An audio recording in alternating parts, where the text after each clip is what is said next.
बिस्मिल्लाहिर्रहमानिर्रहीम। देखें, पिछले कई दिनों से जिस तरीके से हाइप बनाई हुई थी बेगम सफदर के इस्तकबाल की, लेकिन आज जितने लोग निकले तो बिल्कुल वही चीज साबित हुई कि बहुत शोहरा सुनते थे पहलू में दिल का, जो चीरा तो एक कतराए खून निकला। आज यकीन जाने मुझे इतना अफसोस हुआ कि इतने अफराद तो राजा बाजार और अछड़ा बाजार में वो जो गड़वी वाली खवातीन होती है ना, जो कहती हैं कि सोने दी नस्ली असली ते नकली, वो बजा के जो ना वो इससे ज्यादा बंदे इकट्ठे कर लेती हैं अछड़ा बाजार में, राजा बाजार में, जितने आज बंदे इकट्ठे हुए। तो मैं ये समझता हूं कि आज नून लीग को इन सारों को चुल्लू भर पानी में डुबकियां मारनी चाहिए। आवाम ने इनको रिजेक्ट कर दिया। ये अपनी तरफ से नेल्सन मंडेला बन के आई थी, लेकिन आवाम ने साबित कर दिया कि ये ग्वाल मंडेला है और ये ग्वाल मंडेला रहेंगी। और इस तरह हाइप क्रिएट की हुई थी जैसे कि पैदल हज करके आ रही हैं। और भाई तुम अपनी सर्जरी करवा के खुद को खूबसूरत बना के और आवाम की किस्मतों को बदसूरत बना के आ रहे हो, तो तुम इतना इस्तकबाल किस खाते में। लेकिन अल्लाह पाक ने नाकाम और नामुराद किया।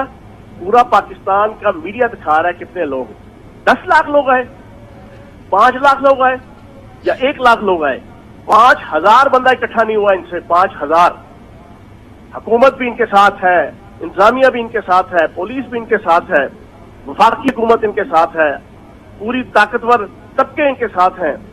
लेकिन लोगों ने रिजेक्ट कर दिया इस डाकू रानी को। उन्होंने कहा कि नहीं, जिसने इस मुल्क को लूटा है, जिसने इस मुल्क की किस्मत में फाके, डाके, धमाके और नाके लिखे हैं, उसका इस्तकबाल करने के लिए कोई नहीं निकलेगा।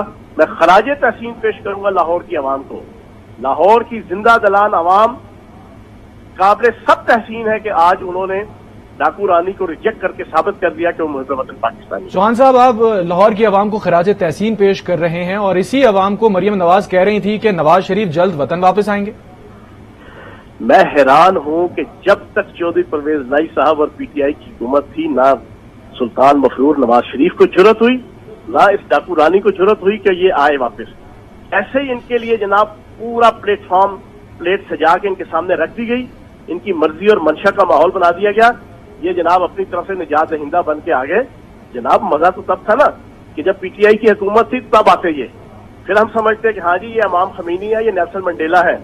लेकिन जनाबे वाला, मैंने पहले भी कह दिया, मैं अब भी कहता हूँ, ये बाप बेटी दोनों ग्वाल मंडेला है, ये करप्ट है, बदजानत है और आवाम की कोई दिलचस्पी नहीं है इनके साथ, जो आज साबित हो गई। आपका चैनल भी दिखा रहा है ना, कितने लोग हैं, दिल पे हाथ रख के बताएं आप लोग कितने लोग आए हैं। 5000 भी नहीं है, पूरा पैसा लगा। लेकिन फयाज साहब, अभी तो ना आपकी हुकूमत है, जिस तरह से आप जिक्र करें कि आती पीटीआई की हुकूमत में, ना नून लीगी हुकूमत है, ना पीटीआई की निगरां हुकूमत में वो आई हैं। एक तो इस पर आपसे बात करना चाहेंगे, दूसरा ये कि अभी भी वो भरोसा करना चाहती हैं इसहाक डार साहब पर, उनको ऐसा लगता है कि मुल्क को इस बहरान से उन्होंने ही निकालना है। पहली चीज तो यह है कि हुकूमत मोहसिन नकवी की है, जो पीडीएम का और नून लीग का और आसिफ जरदारी का जाती पपेट है। हुकूमत तो इनकी है।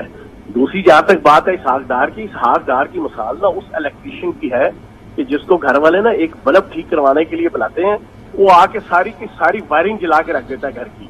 ये उस किस्म का मुंशी है, ये उस किस्म का इलेक्ट्रीशियन है। खुदा का वास्ता कौम इस वक्त लानत भेज रही है जनाब इनकी इस जनाब वजीर खजाना के ऊपर भी और इस हुकूमत के ऊपर भी। अभी इन्होंने पेट्रोल की कीमतें जनाब बेतहाशा ऊपर कर देनी है। आटा जो है वो जो 58 रुपए किलो था पिछले साल मार्च में, आज 130 रुपए किलो है। रोटी जो आपको मिलती थी जनाब 12 रुपए में, आज आपकी रोटी जो है 24 रुपए में है। नान जो आपको मिलता था 15 रुपए का, आज 30 रुपए का नान है। लोगों को खाने को मिल नहीं रहा, लोग जीने से भी बेजार, मरने से भी बेजार। 10 महीनों में जनाब आपके $3.5 अरब के आपके जखायर रह गए हैं। $1 अरब IMF से लेने के लिए च्यों करने लगे हुए हैं, जो ज्यादा से ज्यादा इनकी हुकूमत को और पाकिस्तान की रियासत और खजाने को 1 महीना 1.5 महीने की सपोर्ट मिल जाएगी। इनके अंदर सलाहियत ही नहीं है। इनके अंदर सलाहियत है लूटमार करने की, मनी लॉन्ड्रिंग करने की, जाली अकाउंट्स बनाने की, जाली टीटीस बनाने की, पैसा लूट के बाहर ले जाने की। बस इनके अंदर ये सलाहियत है। अच्छा चौहान साहब, लेकिन वो महंगाई को तो तस्लीम कर रही हैं। खिताब में उन्होंने कहा कि हाँ महंगाई है, बिजली और गैस की कीमतें बढ़ी हैं, अशिया खुरनोश महंगी हैं, उन्हें एहसास है, वो ये कह रही हैं। नहीं तो वो क्या कहें कि नहीं हुई। लोगों ने छितर मार रहे हैं इनको इनकी इस बात के ऊपर। आवाम पूरी हालत में। आप बताएं, आपने मुझसे ये सवाल पूछा आपके घर के किचन की क्या सूरत हाल है? घर का किचन चल रहा है सर, लेकिन वो आप लोगों को, पीटीआई की हुकूमत को मोरद इल्जाम ठहरा रही हैं।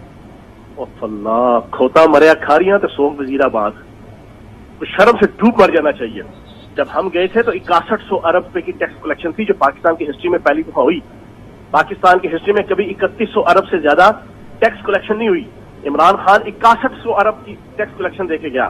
اپنی منہ سے رات کو اسحاق ڈار نے مانا کہ ہم مانتے ہیں کہ ہم 24 ارب ڈالر پہ چھوڑ کے گئے تھے ایکسپورٹ لیول, آپ 32 ارب ڈالر تک لے کے آئے ہیں. اپنے منہ سے انہوں نے مانا کہ ہم کبھی بھی جو ہے وہ 22 ارب ڈالر سے زیادہ فارن ریمیٹنس نہیں لے کے گئے تھے, آپ 31 ارب ڈالر تک لے کے آئے. اپنے منہ سے مانا کہ ہم نے 6% G D P growth rate دے کے. مریم نواز صاحبہ کہہ رہی ہیں کہ 8 ماہ کا, آپ سے بہت شکریہ آپ نے وقت نکالا آج نیوز کے لیے. مریم نواز کا یہ کہنا تھا کہ 8 ماہ کا حساب بعد میں ہوگا, پہلے 4 سال کا حساب ہوگا, لیکن اس کے ساتھ انہوں نے یہ بھی کہا کہ ہاں ملک میں اس وقت مہنگائی ہے. ہمارے ساتھ لاہور کے بیورو چیف سلیم